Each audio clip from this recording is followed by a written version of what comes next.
Wala pa ring patid ang pagdating ng mga nakikiramay ngayong huling lamay para sa komedyanteng si Arvin Tado Jimenez. Ang mga naulila ni Tado desidido raw magsampa ng kaso laban sa GV Florida Transport kasunod ng malagim na aksidente sa Mountain Province. Mula sa Marikina nakatutok live si Micaela Papa. Micaela.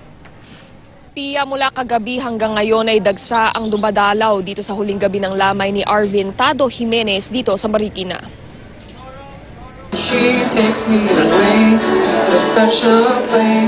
Napuno kagabi ng kantahan at kwentuhan ang inialay na tribute para kay Arvin Tado Jimenez. Ang mga dati niyang kagrupo sa Panday Pira ang nagbansag na Tado sa komedyante.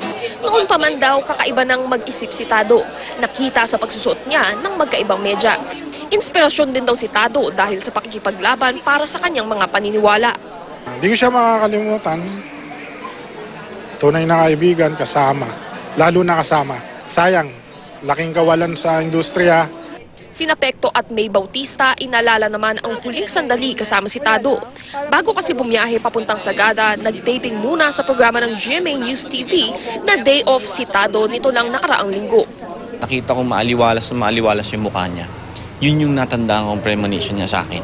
Yung joke niya is malalim na sobrang seryoso niya binabato na matatawa ka na lang. Ang dami niya mga advocacy, nagtatrabaho sa isang NGO group, ganon. Si Tado yung isang tao na hindi siya titigil na magtrabaho, gumalaw, gumawa ng mga activities na makabuluhan at makakatulong sa bayan niya.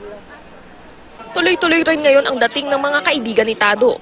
Ayon sa tagapagsalita ng pamilya, porsigido raw silang magsampa ng kaso laban sa GV Florida Transport at makamit ang hustisya di lang para sa kanila kundi para na rin sa pamilya ng iba pang biktima ng aksidente.